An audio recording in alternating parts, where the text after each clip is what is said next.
시청자 여러분 안녕하십니까? 올해 수학능력 시험이 끝났습니다. 시험 치른 수험생 여러분 고생 많으셨습니다. 이번 주 뉴스 비하인드에서는 대구시의회 행정사무감사, TK 신공항 그리고 대구 버스 도시철도요금 인상 소식 살펴보겠습니다.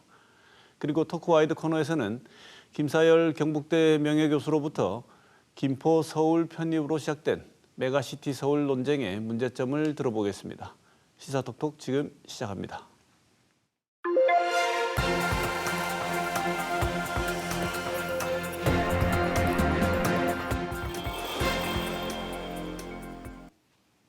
뉴스 비하인드 오늘은 대구시 의회 행정사무감사 소식, TK 신공항 이야기, 그리고 대구시의 대중교통 요금이 인상된다는 소식까지 살펴보도록 하겠습니다. 먼저 조정훈 오마이뉴스 기자 나와 있습니다. 어서 오십시오. 안녕하십니까. 대구 MBC 이태우 기자 함께했습니다. 어서 오십시오. 안녕하십니까. 자, 먼저 대구시의회 행정사무감사 소식 한번 살펴보겠습니다. 대구시를 상대로 한 행정사무감사 소식인데요. 이번에는 신청사 건립 두고 대구시가 연일 비판을 받고 있다는 소식입니다. 조정 기자. 네.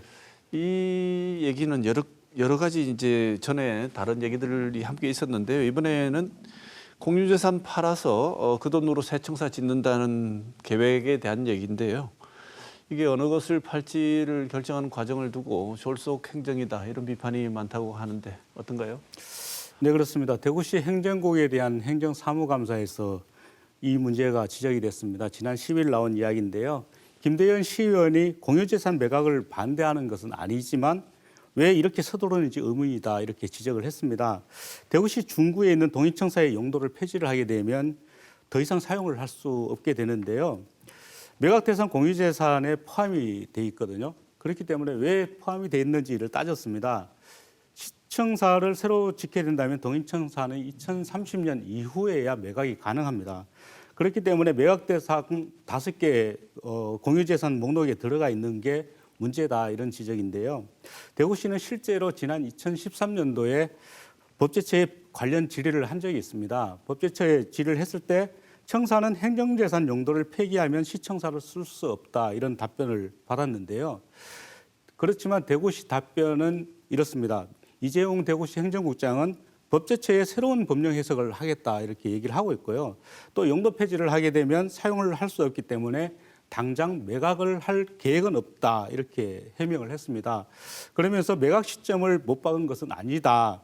내년 5월부터 매각이 가능하도록 지금 준비를 하고 있다는 의미다 이렇게 해명을 한 겁니다. 네. 당초 대구시는 돈이 없어서 지금 당장 그 신청사를 옮기지 못한다고 얘기해 왔지 않습니까? 그런데 갑자기 공유재산을 매각해서 청사를 옮기겠다고 이렇게 얘기를 하고 있는데요. 이태우 기자, 이 과정에서 절차적 문제가 좀 제기가 됐다지요? 네, 김대현 의원은 그 이유와 절차를 시민들과 공유하고 또 설명하는 과정이 빠졌다고 지적했습니다. 어쨌든 대구시가 가진 공유재산 5개를 팔게 되는데 시민들에게 알리지도 않았고 묻지도 않았다는 겁니다. 한마디로 일방적이었다 그런 말입니다. 이재홍 대구시 행정국장은 그 공유재산 매각은 대구시가 내부적으로 계속 검토해온 내용이라면서 대구시가 가진 재산 가운데 100억 원이 넘는 것 가운데 그 도로와 하천, 공원 등을 제외하고 팔 수 있는 것을 고려해서 선택했다 이렇게 답변을 했습니다. 그렇다고 해서 그 당초에 시민들에게 묻지 않았다는 일방적인 행정이었다는 것은 변치 않은 것이죠. 네. 조정 기자, 이 비슷한 내용이긴 한데 대구시가 중소기업 제품 판매장을 매각하기로 했다지요. 이 과정에서 근데 저항이 좀 있다고 하는 것 같은데. 네, 그렇습니다. 대구시가 중소기업 제품 판매장을 중소기업 중앙회 대구본부에 맡겨서 내년 10월까지 운영할 계획이었는데요. 지금은 34개 업체가 입점을 해 있습니다. 그런데 대구본부는 대구시가 이곳을 매각 대상지로 선정을 하게 되니까 입점업체에 내년 2월까지만 입점 기간을 해달라라고 단축 요청을 했는데요. 이런 논란이 이런 단축을 요청을 하자 입점 업체들이 반발을 하게 됩니다. 그렇게 돼서 논란이 일자 일단은 그 입점 일자를 줄이는 것을 지금 중단한 상태입니다. 여기에 대해서 대구시 경제구 행정사무감사에서 박종필 의원이 입주업체로부터 많은 문자를 받았다 이렇게 소개를 했는데요. 이분들은 잠을 이루지 못하고 또 스트레스를 받아서 굉장히 힘들다고 한다 이렇게 얘기를 했습니다.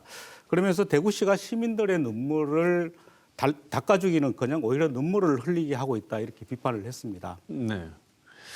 그래서 이번에 신청사 이전 관련해서 대구시가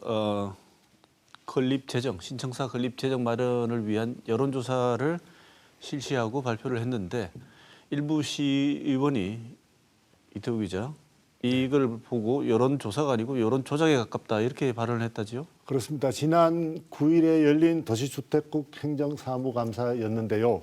허시영 의원은 이게 여론조사가 아니고 여론조작에 가깝다고 이야기했습니다.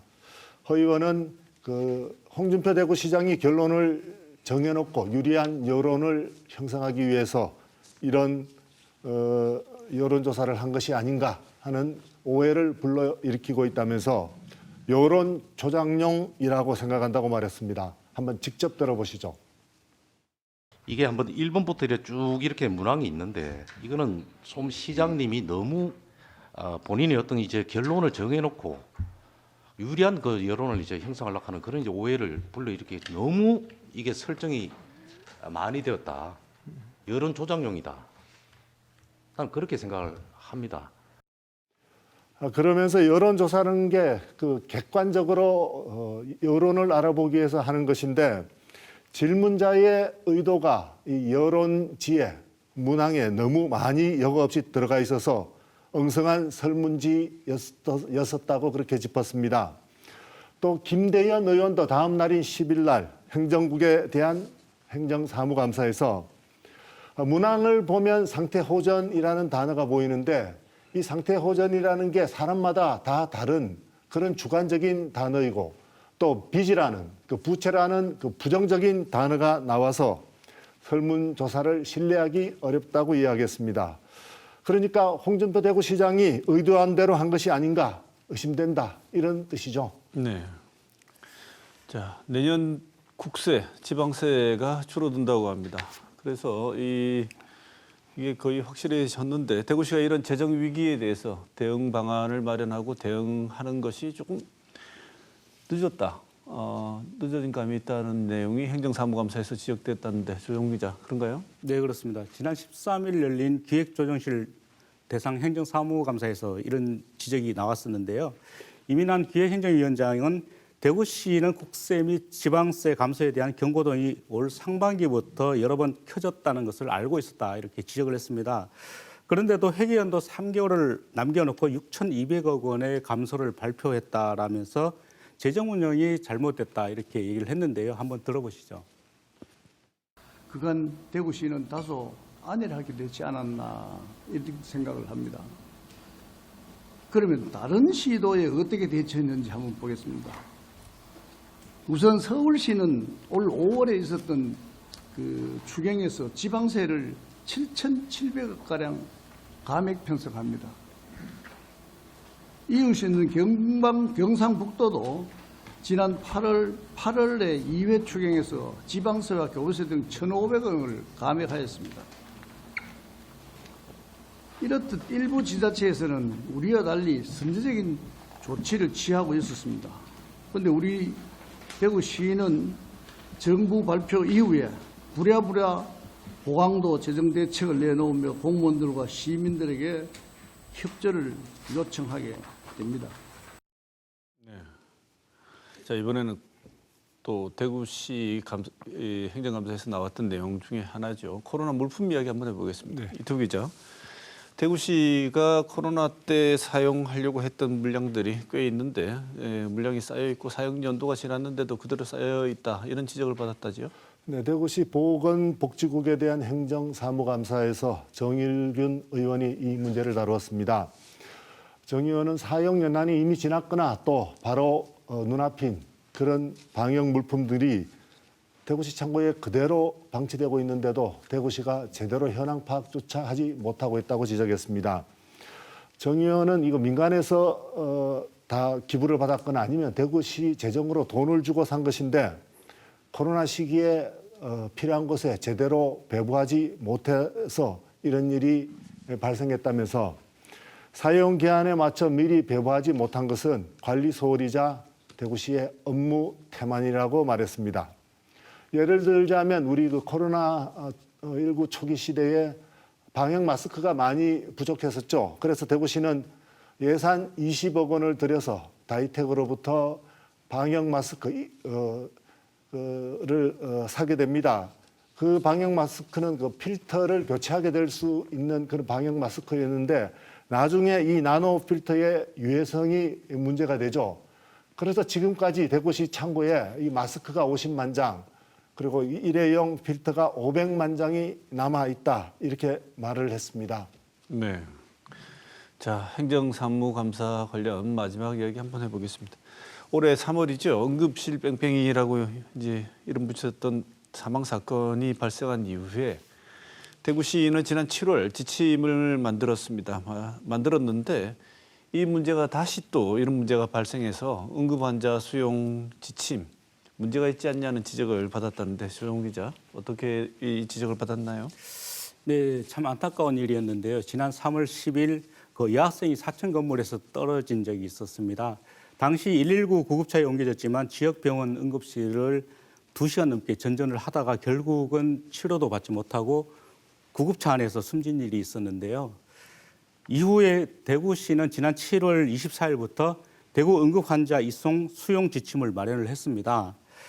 그런데 또 비슷한 일이 발생을 했는데요. 지난 9월이었습니다. 구미에 19개월 된 어린이가 장중첩증으로 진료를 받으러 대구에 왔었는데요. 그렇지만 오전 내내 5개 병원에서 진료가 어렵다 이런 얘기를 듣고 떠돌다가 6번째 병원에 가서야 겨우 치료를 받을 수가 있었습니다. 이처럼 지침을 마련한 이후에도 지난 10월까지 3개월간 발생한 응급실 재이송 사례는 모두 172건이나 됐습니다. 하중한 의원이 지난 14일 열린 행정사무감사에서 이 문제를 직접 제기를 했었는데요. 그렇지만 정의관 보건복지국장은 지침에 따라 움직였지만 병원의 사정에 따라 불가피하게 발생한 것 같다 이렇게 해명을 했습니다. 그러면서 각 병원에서 응급의료센터나 기관 현지 상황을 계속 파악하고 있다 이렇게 얘기를 했습니다. 네. 자, 행정사무감사 소식은 이 정도로 접어두고 자, 두 번째 주제로 넘어가 보겠습니다. 두 번째 주제 TK 신공항 이야기입니다. TK 신공항 화물터미널 어디에 둘 것인가를 두고 그동안 대구시, 경상북도 그리고 의성군이 마찰을 빚어봤는데 의견이 크게 갈리고 있었는데 이토 기자, 네. 그래도 다행인 게 해결의 가닥이 잡혔군요. 네, 결론부터 말씀드리면 두 군데 모두, 그러니까 군위와 의성 쪽 모두에 화물터미널을 두기로 했습니다. 이런 결론이 나오기 전까지 엄청난 갈등이 있었는데요. 이 갈등은 지난 8월 국토교통부가 내놓은 보고서 때문에 생긴 겁니다. 이 보고서는 그 화물터미널은 군위 쪽에 두고 의성에는 물류단지를 둔다 이렇게 해놨습니다. 이 둘 사이의 거리는 약 4km쯤 되는데요. 의성 군민들은 즉각 반발했습니다. 왜냐하면은 물류단지에 화물터미널이 오는 것이라고 생각하고 있었기 때문입니다.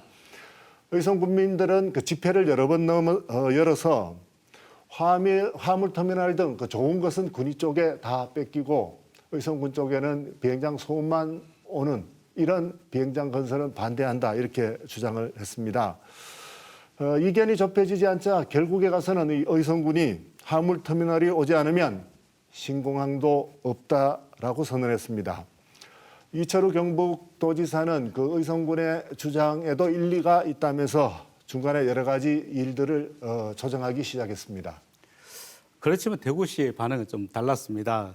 홍준표 대구시장은 지난 10월 4일 상격청사에서 간부회의를 열었었는데요. 이때 홍 시장의 입에서 떼법이라는 발언이 나왔습니다. 의성군이 반발하는 것과 관련해서 국책 사업을 추진하는데 최적의 선례를 남기기 위해서라도 절대로 떼법은 용인되어서는 안 된다 이렇게 발언을 했는데요.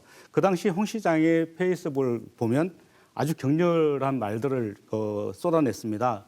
의성군이 끝까지 떼법을 쓰면 특단의 대책을 강구하겠다라고 하고 있는데요.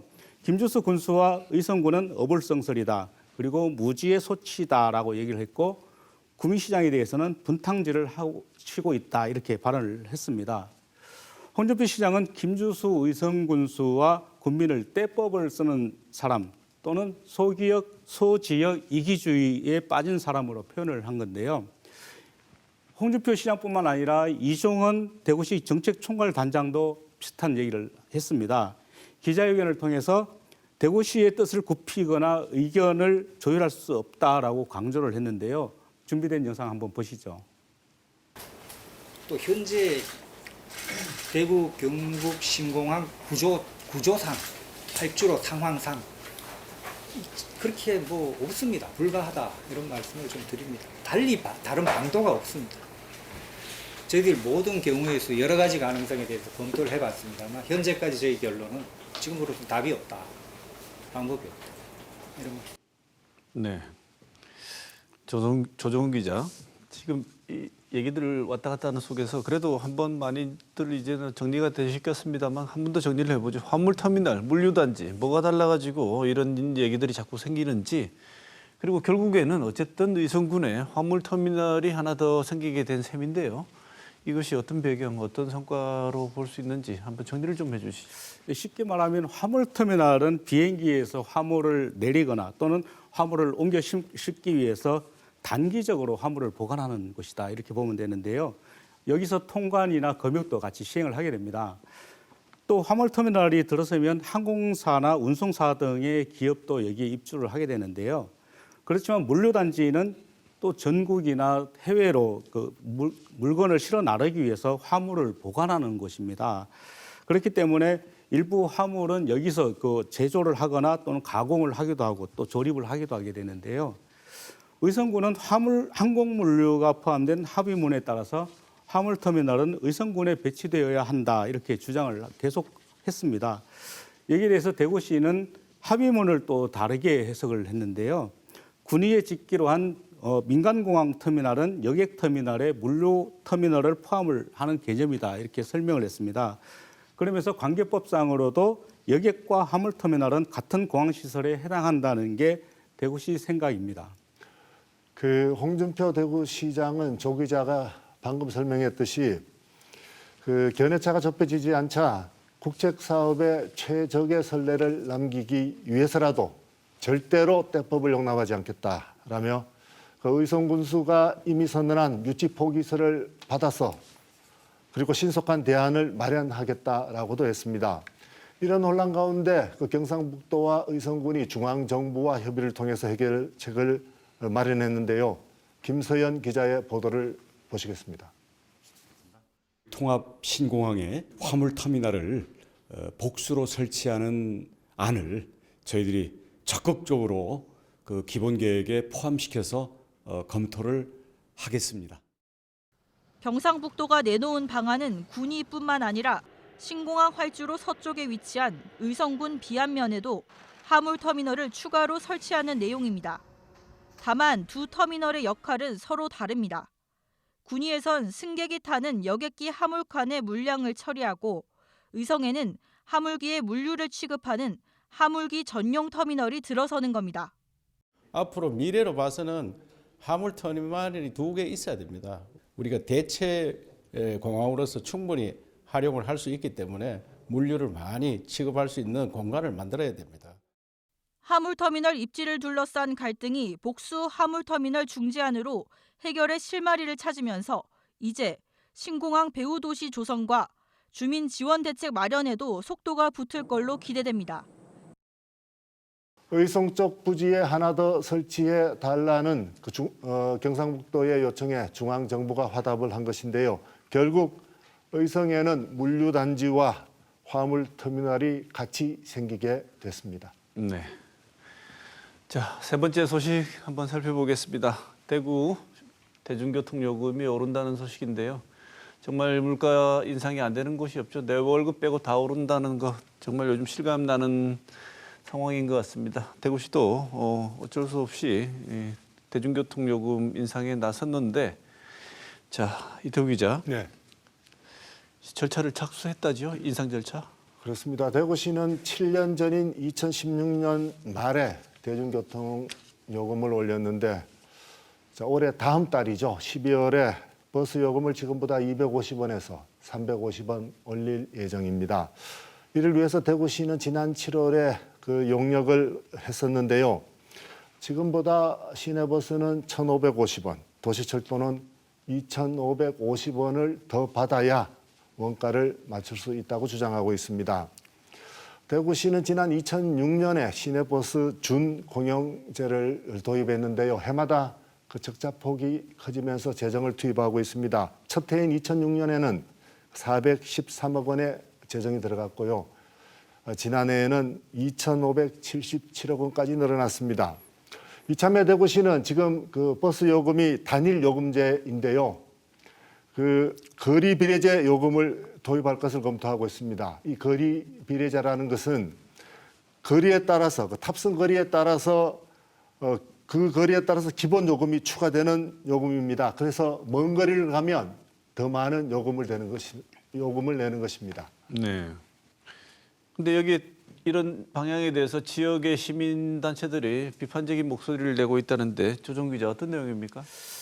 예, 그 지역의 시민단체들은 지난 14일 대구시청 동인청사 앞에서 기자회견을 열었는데요. 대중교통 요금 인상 계획을 철회를 하라 이렇게 촉구를 했습니다.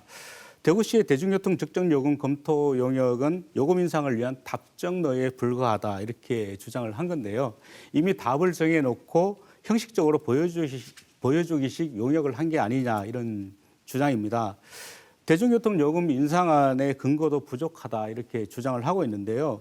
대구시가 매년 2,500억 원에 달하는 재정지원금을 투입하고 있지만 이런 그 코로나19 팬데믹 시기에 대중교통 이용이 감소했기 때문에 재정 지출이 증가한 것이지 시민들이 대중교통 이용을 지금 적게 하고 있는 건 아니다 이렇게 얘기를 하는 겁니다. 네. 그래서 지금 시민단체들이 이참에 대중교통 체계 체질을 개선하자 이런 얘기가 나오는 것 같아요. 예, 그렇습니다. 대구시의 그 대중교통 수송 분담률을 보면은요, 굉장히 낮은 편입니다. 지난 2019년 기준으로 버스는 18%, 도시철도는 10%에 불과한데요. 반면에 승용차는 54%로 굉장히 높은 편입니다. 대중교통 환승 통행률도 특광역시 중에서 대구시가 가장 낮은 편인데요. 시내버스의 노선 수는 많고 또 노선당 연장 길이도 굉장히 길기 때문에 비효율적이라는 겁니다. 여기에 요금 인상보다는 적자 해소를 위한 근본적인 경영 개선 대책이 필요하다. 이게 시민단체의 주장인데요. 특히 승용차를 지나치게 많이 이용하는 편리한 교통 환경 때문에 그렇다. 이 때문에 대중교통 이용객의 증가가 지금 줄어들 수밖에 없다. 이렇게 얘기를 하고 있습니다. 또 대중교통 이용객의 증가 없이는 만성적인 적자 문제를 해결할 수 없다라고 지적을 하고 있는데요. 현재 대구에서 승용차를 이용하는 게 대중교통보다 훨씬 편익이 크다 이렇게 지적을 하고 있습니다. 네. 자, 오늘 준비한 내용은 여기까지입니다. 여러 소식 준비하신 두 기자 수고하셨습니다. 뉴스 비하인드 오늘 여기서 마치겠습니다. 고맙습니다.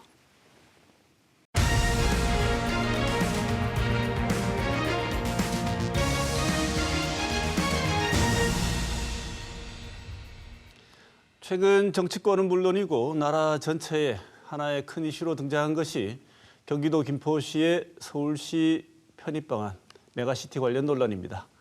오늘은 이 내용에 대해서 전 국가균형발전위원회 위원장이셨던 김사열 경북대 명예교수 모시고 이 건에 대해서 한번 이모저모 살펴보겠습니다. 어서 오십시오.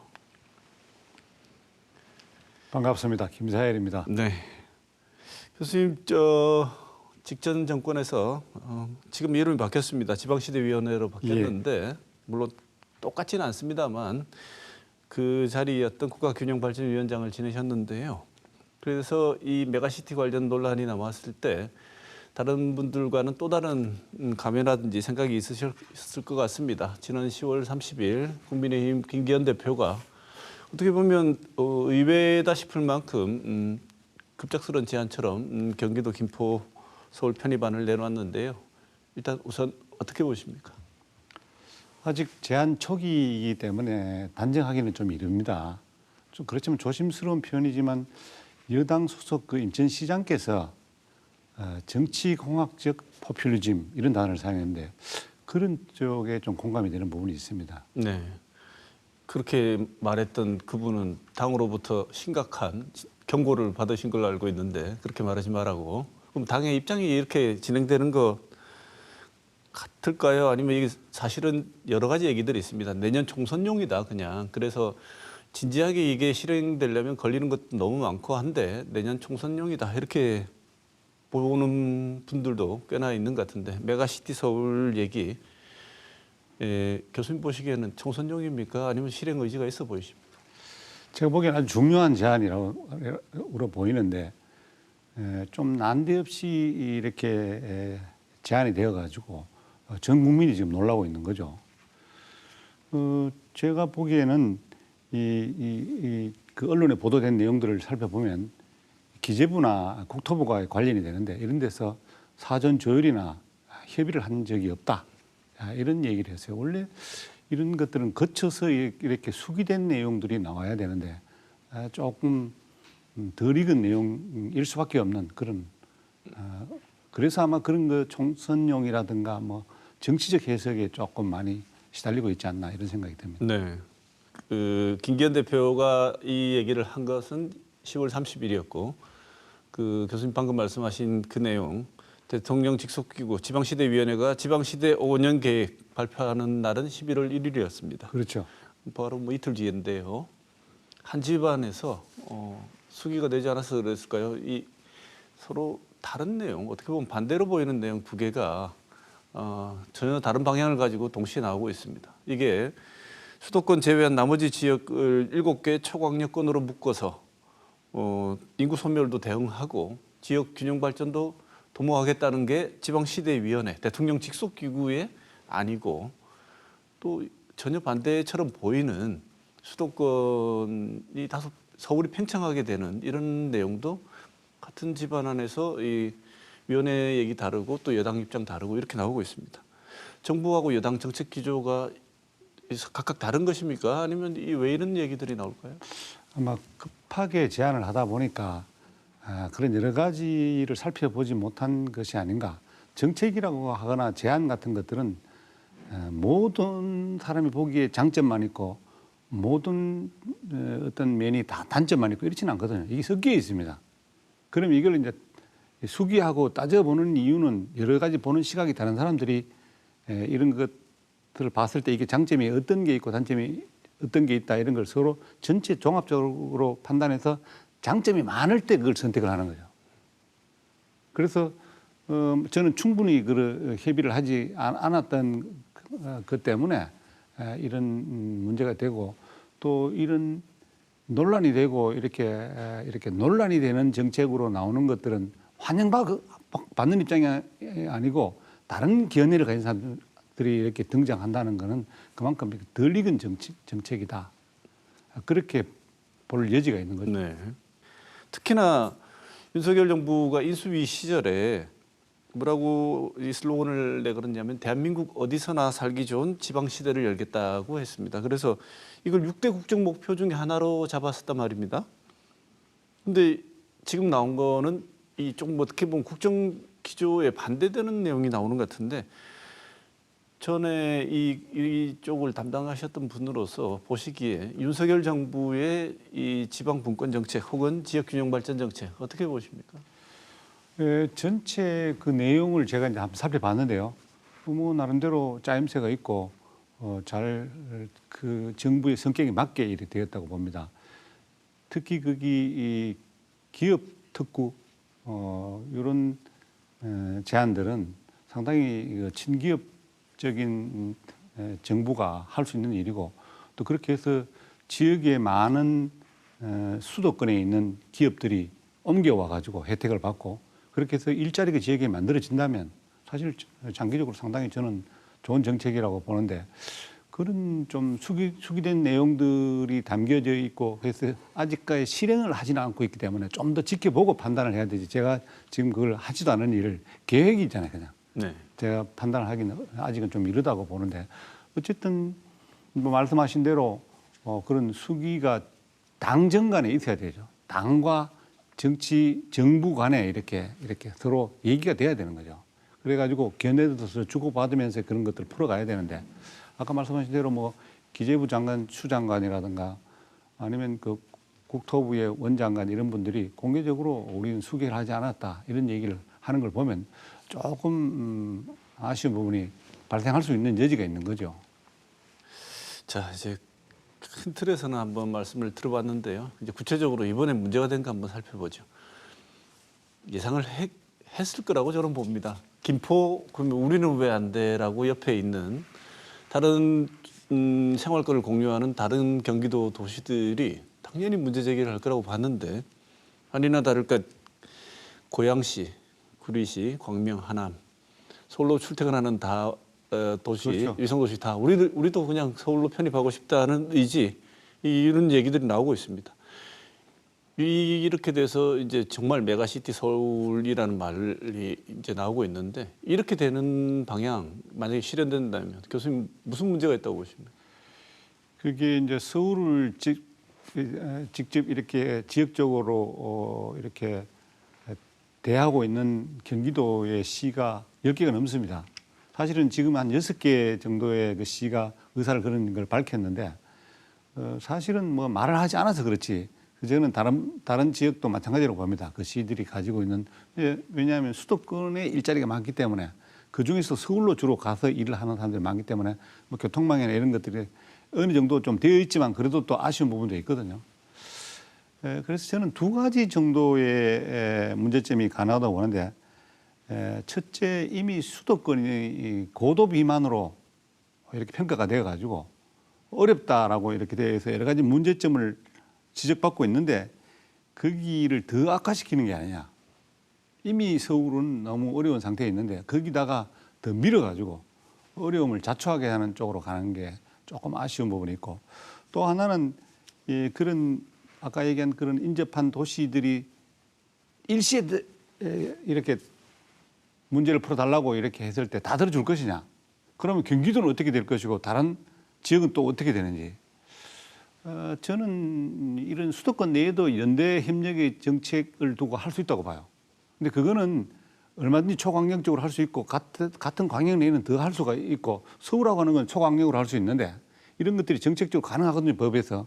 그런데 그렇게 하지 않고 여기서 좀 문제가 되는 거는 이 행정 편입을 해가지고 같은 단위가 되는 거죠. 그건 좀 다른 문제이고 그러면 그 기존에 존재하던 광역도는 어떻게 되냐. 그런 것들에 대한 신중하지 못한 판단을 한 게 아닌가 그런 생각이 듭니다. 네. 시청하고 계신 우리 지역민들 잘 아시겠지만 우동기 전 교육감이었고 현재는 지방시대위원회 위원장이신 우동기 위원장은 다들 잘 아시고 우리 지역에서 전 정부 때도 뭐 김 교수님이 이쪽 위원장을 하셨고 지금은 우동기 위원장이 하고 계신데 한 자담회에서 이렇게 말씀을 하셨어요. 메가 서울은 전국의 초광역 경제권을 촉발하는 기폭제가 될 것이다. 수도권이 커지는 건 제로섬이 아니고 지방 역량을 키울 수 있는 기회다. 굉장히 의아하고 어떻게 다소 왜 이런 말씀을 하셨을까라는 궁금증도 생겼어요. 왜냐하면 같은 부처 안에서 부처끼리도 생각이 다르면 항의도 할 수 있고 논의가 다를 수 있지 않습니까? 그래서 오히려 이런 여당에서 이런 발표를 했을 때 다른 부처라면 몰라도 지방시대위원장은 여당 대표의 지금 말씀은 생각해 볼 수도 있는 방향이나 상당히 유감스럽다는 자세한 말씀을 좀 하셔야지 그게 정상적인 코스가 아닌가라는 생각을 했는데 수도권이 커지는 게 지방 역량을 키울 수 있는 기회다라고 말씀을 하시니까 얼핏 이해가 안 됩니다. 어떻게 이게 가능한 얘기인가? 교수님 생각은 어떠세요?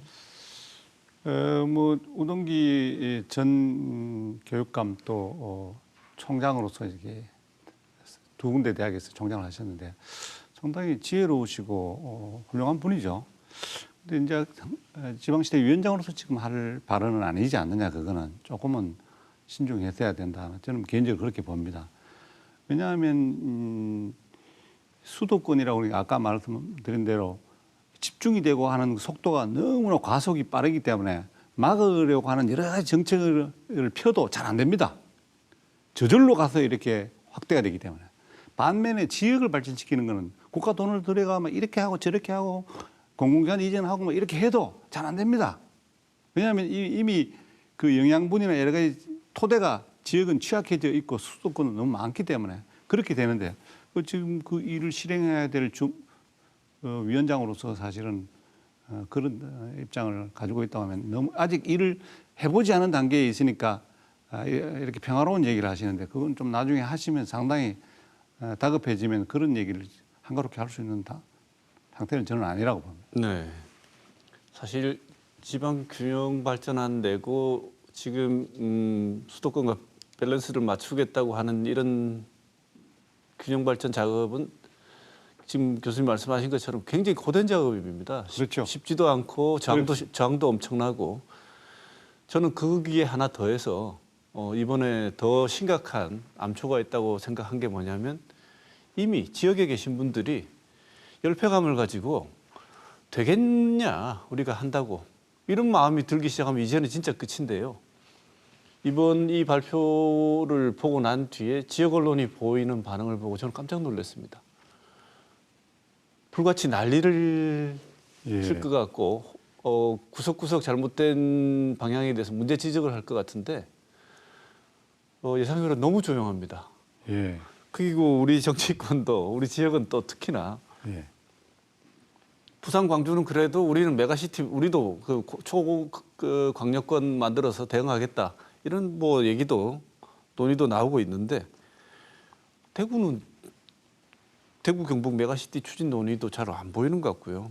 지역 정치권에서 이런 방향에 대해서 뭐 물론 홍 시장님 뭐 그 잘못된 생각이라고 얘기를 하긴 했습니다만 지역 정치권에서 지역 의원들이 지금 뭐 하자는 얘기냐 하는 격한 반응 한 번쯤 해주고 그런 반응을 보여도 당연히 그건 가능한 반응이라고 받아들일 것 같은데 너무 조용합니다. 그래서 이 언론도 조용하고 지역 정치권도 너무 조용하고 저는 이거 굉장히 잘못하면 그 열패감의 이 일상화로 가는 길이 아닌가 싶어서 굉장히 심각하다고 보는데 교수님 어떻게 보십니까? 침묵하는 것은 진퇴양난으로 이러지도 저러지도 못하는 아마 어려운 상태를 대변해 주는 거라고 보는데요. 문정부 시절에 초강력 협력 메가시티 정책을 펼칠 때도 부울경이나 호남권, 충청권은 좀 적극적으로 했어요. 근데 대구 경북권은 좀 그게 소극적이었어요. 그때도 적극적으로 안 하셨는데 실제로 이제 그래서 빨리 나섰던 부산에 대해서, 울산에 대해서, 경남에 대해서 부울경 메가시티라는 용어를 붙여가지고 법을 만들어서 그 동남권 교통망 실제로 그 국가 프로젝트를 밀어줬죠. 근데 이 사람들이 제가 보니까 정부가 바뀌는 게 단체장들이 바뀌었어요. 바뀌니까 그때는 좀 지금 현재 야당이 숫자가 많았는데 지금 역으로 되니까 그거를 올려와서 무산시키더라고요. 그 네트워크를. 메가시티 네트워크가 있습니다. 부울경. 그걸 무산시키고 이제 와서 또 윤석열 정부에서 또 하겠다 이런 거 서울에서 한다고 하니까 이제 말씀하신 대로 또 부울경은 또 자기들이 주도하겠다고 하는데 저는 좀 부울경에 있는 정치들이 이러면 안 되지. 국민들 앞에서 정치를 하고 이렇게 신중하게 모습을 보여주지 못하고 그때 바다가 하지도 않고 있다가 또 하겠다고 그러니까 저는 그런 걸 보면서 오히려 대구의 정치인들이 이렇게 신중한 거는 이렇게 좀 생각을 하고 공부를 하고 있는 상태가 아닌가. 이게 끝나면 좀 발언할 거라고 봅니다. 너무 좋게 봐주시는 거 아니겠습니까? 아니 뭐 저는 오히려 신중한 게 아무데나 들이대고 말을 함부로 하는 것보다는 저는 좀 신중한 게 오히려 부디 예. 예, 교수님이 보고 계신 게 예, 맞기를 진심으로 바랍니다. 저도. 그래서 그런지 모르겠는데 서울 키우기를 막 추진하니까 우리 지자체 지역의 단체장 두 분께서도 비판을 하시고 안을 내놓으셨는데 결이 약간 다른 것 같습니다. 홍준표 시장은 시대에 역행하는 정책이라고 비판을 했고 이철우 지사는 그럼 메가시티 서울 하면 우리도 대구 경북 다시 통합을 해서 대응을 한번 해보자 이렇게 얘기를 하고 있는데 두 단체장의 반응 혹은 방향 어떻게 평가하십니까? 뭐 인생의 선배 되시는 두 분한테 제가 뭐 이렇게 저래 말을 함부로 하는 게 좀 조심스러운데 홍 시장님은 평소에 보면 좀 솔직하고 이 지사님은 좀 현실적이시에요. 그래서 이제 어쨌든 이득을 챙기시려고 하는 그런 면이 있어서 그런 발언을 하신 것 같아요. 대구 경북도 공항 문제나 교통망 문제 이런 거 가지고 초강력적으로 연대하고 협력해야죠. 실제로 그건 진행 중에 있다고 봅니다. 그리고 뭐 이렇게 외면할 수 없는 거죠.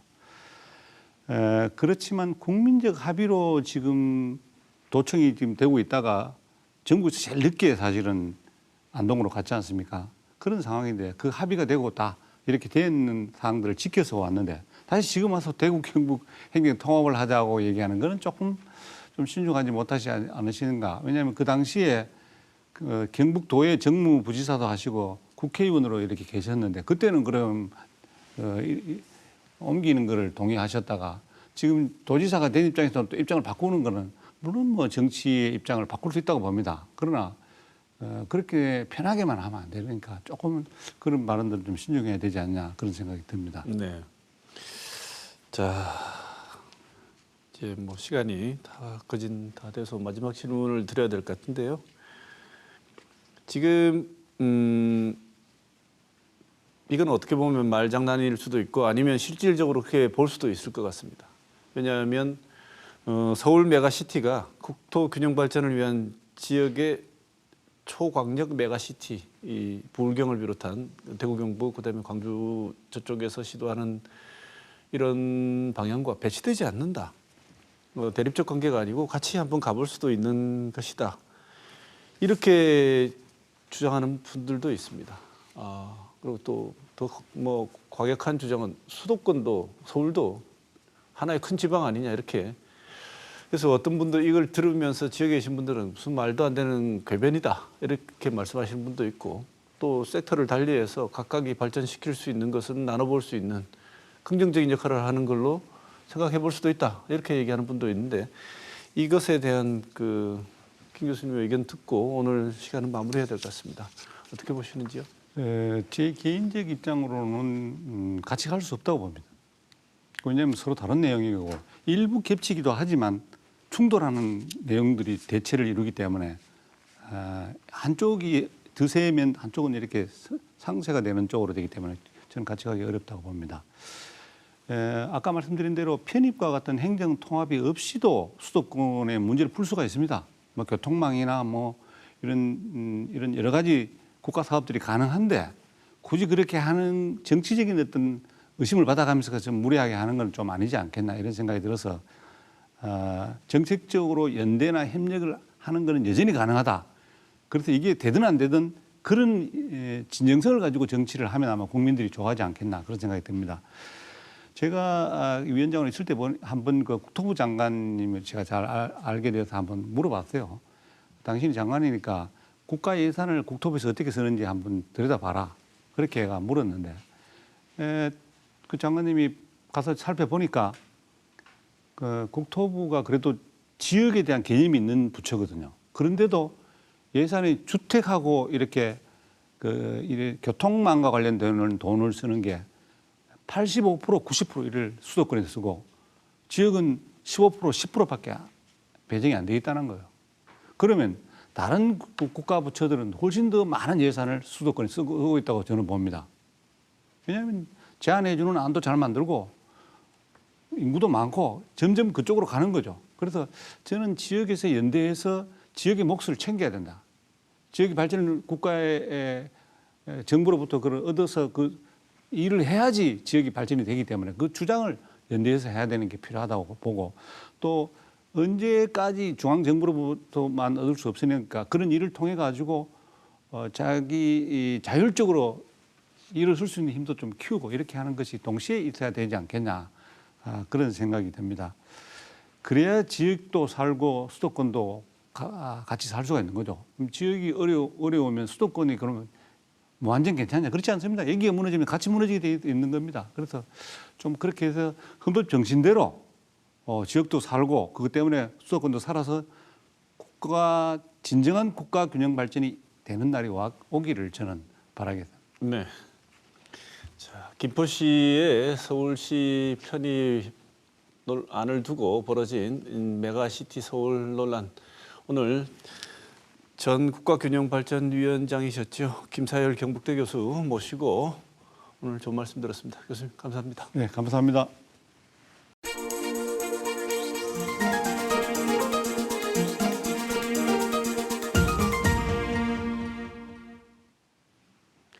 윤석열 대통령이 민생을 강조하며 공매도 금지 조치에 대해 쐐기를 박았습니다. 1,400만 개인 투자자를 보호하기 위해 근본 개선 방안을 만들 때까지 금지한다고 밝힌 겁니다. 하지만 공매도가 글로벌 스탠다드라고 했던 정부 입장이 갑자기 뒤바뀐 데 대해 설명은 없었습니다. 공매도뿐 아니라 일회용품 규제나 R&D 예산 등 총선 앞두고 민생을 강조하며 그동안 밝혀온 정부 입장이 바뀌거나 추진해오던 정책이 달라져 곳곳에서 혼란스러운 모습입니다. 공자의 수제자 중 한 명인 증자라는 사람이 있습니다. 증자의 아내가 시장에 가려 하자 따라오며 보채는 아들에게 시장에 다녀오면 돼지를 잡아주겠다고 달랩니다. 아내가 시장에 다녀오자 증자는 돼지를 잡고 있었습니다. 놀라는 아내에게 증자는 자식을 속이는 것은 속임수를 가르치는 것이라며 결국 돼지를 잡습니다. 집안일에서는 허투루 한 말을 지키기 위해 돼지 한 마리 잡는 정도에 그칠 수 있지만 국가의 정책에서 신의를 지키는 일은 더욱 굳센 의지를 요구합니다. 모든 정책은 상황 판단에 따라 수정될 수 있습니다. 그러나 최소한 정부 정책 일반에 대한 신뢰의 위기를 초래해서는 안 될 일입니다. 이번 주 시사톡톡 여기서 마치겠습니다.